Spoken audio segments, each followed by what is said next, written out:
morning, everybody. My name is Darlene, and I have Parkinson's. I'm wearing my new pajamas. Does everybody like my new pajamas? This is going to be our matching pajamas this year, so I think that we'll look all cute when we got them on. But we start wearing them at the beginning of December, and at some point in time, we'll have Ivy take a picture of us, and then we'll include that in my vlogs here. So anyway, what did I do today? I didn't do very much. Today's Saturday? I think today's Saturday.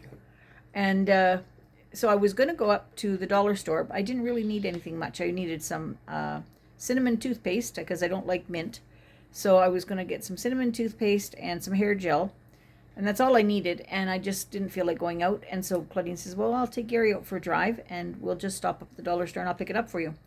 So she was able to get the hair gel, but they didn't have any cinnamon toothpaste, so I have to wait on that. So I'm relegated to have mint until then, but that's fine. As long as I have toothpaste, I'm not out of it. So that's good. And then let's see, what else did I do? Not much. Gary he took chicken tenders and he made a homemade coating for them, like shake and bake type stuff. And he baked those in the oven, and then he had leftover chili from the other night, and we had the leftover chili. So it was a very nice, enjoyable supper. He was getting tomorrow night's dinner ready to go because we're going to have roast beef, and he wanted to do that today, and then he'll just heat it up for tomorrow because the kids are coming over tomorrow. So he's wanting to use the slow pot to make a cobbler in there. So he's going to make cobbler in the slow pot for tomorrow, and we're going to have roast beef. So that'll be nice, and the kids are coming over. Now we have to watch that they don't jump up on Claudine or anything. She's doing really, really well. She's driving now. She was supposed to have a couple weeks off, but she's doing really well. The surgeon did call her the other day. The mesh that they used was much smaller than she was expecting. He said he did the entire repair inside without the mesh to begin with, and then added the smallest piece of mesh that he could possibly use just to reinforce the work. And he told her that he has only a 1% failure rate. So that's really encouraging considering how many times it's not worked for her. So she just has to be very careful, so she doesn't want the kids to jump up on her. But she went over the other day to visit with them for a little while, and they didn't jump on her. They just loved on her and went about their business. So that was good. So we feel comfortable with them coming tomorrow and her not being in any remote harm. Because they get so excited. I have to say, they just get so excited when they see her. It's Auntie Dean, and they just go running to her. And, it's nice to see, but it's crazy how excited they get.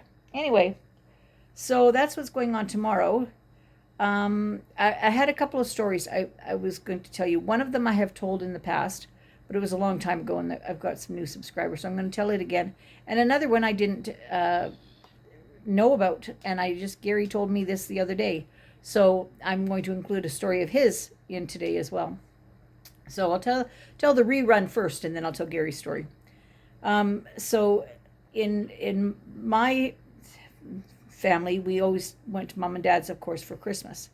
That was always the way it was. We occasionally went to my Auntie Beth's or to my grandma's, but that was always like either Boxing Day or the day, New Year's Day, or Christmas Eve.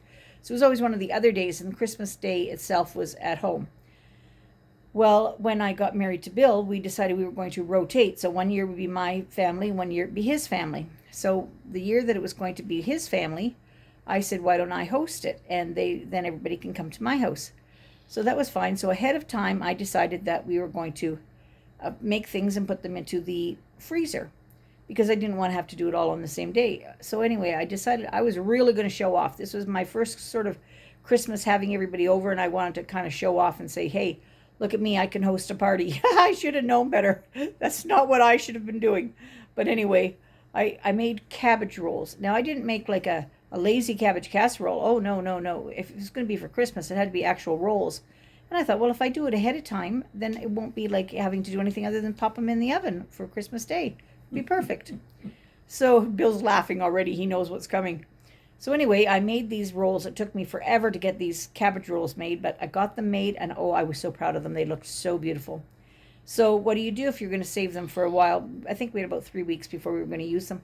Well, you cover your whole top of the casserole in saran wrap, And then I wanted to make sure that it didn't get freezer burned, so I put tinfoil all over the top of it, and then I wrote on the tinfoil to put it in the oven for an hour at 350 or 375 so that I would know what to do. So anyway, Christmas Day is coming, and we went down Christmas Eve and we brought out the cabbage rolls and put them on the counter to thaw. And Christmas morning I said I'm going to put them in a little bit earlier, and so that we just have to, no, I didn't put them in earlier. I said I'm going to have to put them in later because the turkey was going in, so I was going to have to put them in later. So by the time I got around to putting the cabbage rolls in, I was getting kind of frazzled. I had so many things on the go, and I wasn't really used to hosting. So anyway, I took the cabbage rolls that were now thawed on the counter, and I popped them in the oven, and I turned the oven on and whatnot, and away we went. Time it for an hour. An hour came, and it was just sort of the last thing. We were just going to take it off, and I said I'm just going to brown the top a little bit just to do that. So I was going to take the tinfoil off.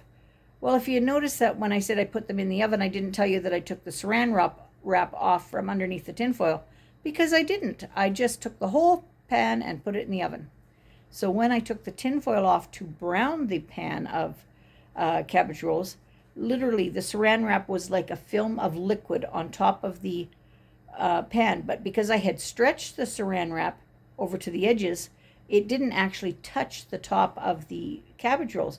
It was like hanging suspended from the edges of the pan. But as soon as I took my fork and kind of touched the edge of it to see if I couldn't pull it off, it literally went and sucked up to the fork. And I had like this glob of liquid plastic that had clumped up onto the fork, but not one little bit of that touched the top of the cabbage rolls.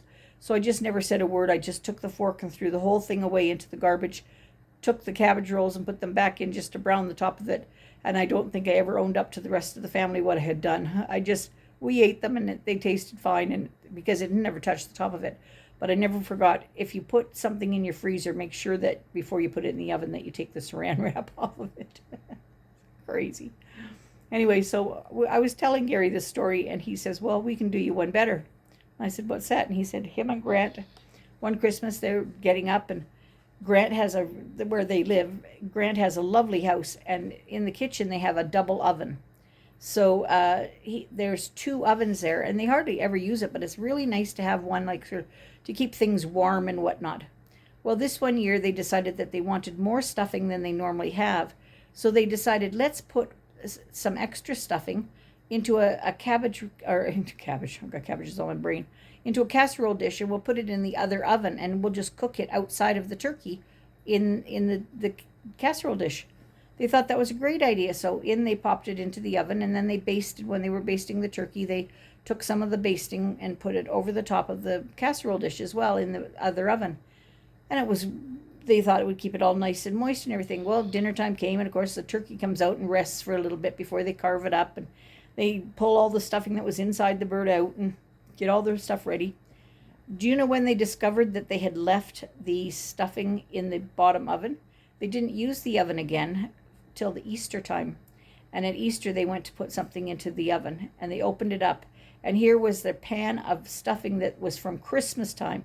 Gary said it was like it had grass things growing out of the top of it. It was like, it was just covered in all this stuff. It had been growing in the oven. So I guess it was quite a mess to get it all cleaned out and whatnot. But he said they didn't even think about the fact that they put this extra pan of stuffing into the oven. And so here it was Easter before they noticed it. I laughed. I said, she shows they didn't have to have a second oven very often. Anyway, see, my family, it's not just me. We're all kind of crazy. Anyway, that's my stories for today. I hope you're all having a good day, and we'll talk to you tomorrow. Bye-bye.